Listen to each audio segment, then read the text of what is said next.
people out there are staying safe as well. Good. So what's the latest happening? So we've sent a stay-in-place message to anybody to the west of Braidwood towards Talagander Forest. Yeah. The fire has started coming about the forest extremely hard, extremely fast, with a whole bunch of spot fires up in Little Bombay and Bombay itself. So we're telling people it's not safe to be in a car trying to leave. Right. If you're in those areas, you're better off staying in your house and keeping the building between you and any of the fire. Hi Darren, it's Gordon. So what area was that again? It's Bombay, Little Bombay, and also the areas between Braidwood and the Shoalhaven River along Bombay Road and the northern end of Cooma Road. Yes. This fire has the potential to start running through there extremely quickly in those current conditions, and with lots of spot fires. So we're concerned that we don't want people travelling unnecessarily in those areas. Yeah, okay then. I'm just not sure what the last update was, but you've got a heap of resources out at Bombay at the moment, Darren? Yeah, we're getting we're pushing more and more resources into that area. We're still continuing to get the erratic fire behaviour. We're getting spot fires that are coming out, which under the current conditions we would expect to be running eastwards, and they're turning around and running westwards. So we're getting all sorts of strange things happening, but it's the flukes of the wind can change just as easily. Yes. So we need everybody in those areas to be aware that this fire is quite large, it is out of control, it is uncontrollable at this point in time, and you need to be preparing for it. Right, okay. Just, we've been talking about people getting out. What about animals? Do we have any provisions in place for stock and animals and things? Yep, sorry about that, Gordon. Right. We have got the showgrounds up at Braidwood has been set up so that people can take stock there if they need to get it out of the area in the path of the fire. Right, okay. I've also just had notification from the Services Club that they're offering their facilities as an evacuation place if need be. So anyone that does, is on their way out and has nowhere to go, they can certainly come to the Braidwood Services Club.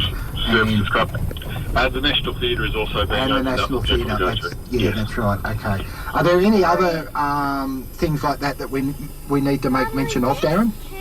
Look, probably the big thing for residents in Braidwood, this fire does have the potential to reach the outskirts of Braidwood. We don't want people, we're getting the Kings Highway closed. Oh, okay. And basically the whole point of that is we don't want too many people travelling on that road with the risk of this fire pushing around Braidwood and all that. If you're in Braidwood, you're going to be pretty safe. But don't try to leave the town at this point in time, because that would put you at risk of having the fire come towards you. Right. Where and when are you closing the Kings Highway? So it's been closed at Mayfield Road and also down at North Angra. Oh, yeah. That is, I believe the police are putting that in place as we speak. Right, okay. So that's basically to stop people from outside of the area coming into the area and getting into trouble. But obviously we're just asking people in Braidwood to avoid trying to leave town at the moment. Certainly don't drive underneath any smoke plumes. Sure. Okay. All right. Just with the actual fire, where is actually the fire front at Bombay? Has it actually come out of the forest yet, or is it still in the forest there? It is right on the edge of the forest from the latest imagery I've been given, which is now, about an hour old. Okay. So an hour ago it was right on the very edge of the forest, about to come out into the open area, right on the area of Bombay Creek. Right. Are you concerned that once it hits the open, that it's going to spread and take off very quickly? It is absolutely a risk. We all know how dry the grasses are out there. Yes. If the fire takes hold in the grass, and in the grassland, we can actually fight it. We can actually get trucks on there and try to stop the fire. But in the current conditions, it's still going to be difficult. It's still going to move very, very quickly. Right. So we just need people to be aware that, look, once it comes out of the forest, it might be going at 6 kilometres an hour. So that's obviously that's quite a substantial pace. You're going to have to run for a fair way if you're going to get out of the way. So we want people to stay safe. Right.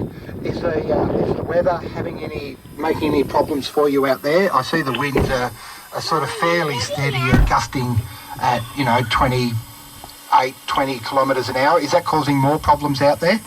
The wind is obviously driving this fire and driving the spotting. But that said, it's not hugely bad winds, but we're still getting quite substantial fire behaviour. Yes. A lot of this is just down to how bone dry our countryside is at the moment. So the wind, the weather, and the ongoing drought are just causing us dramas with this fire. Okay, all right.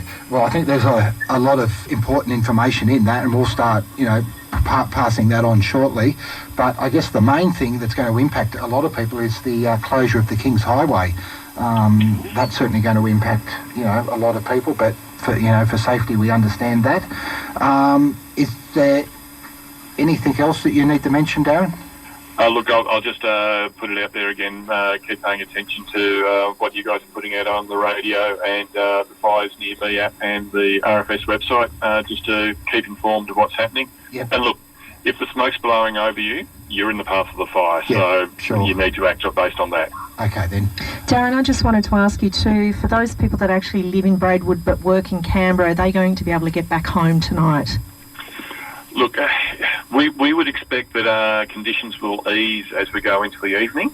That said, we're still expecting fire dangers still in the very high range up until beyond 7 p.m. tonight. So we will expect that after that point in time. And once we get a better handle on it and we happy that the fire's not going to be running uncontrolled, our priority will be to reopen the King's Highway. Yeah. So it may be a late night for people, but you should be able to get home tonight.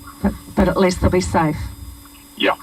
That's the priority, isn't it, here? That is absolutely the priority. Yeah. Okay, all right then. Thanks for that update, Darren. Will we talk to you again in an hour or an hour and a half or something? Or what? Yes. We'll touch base again in that period of time, and I'll see if I can give you an update. Okay, terrific. Thank you, Darren. Okay, thank you, mate. Thanks.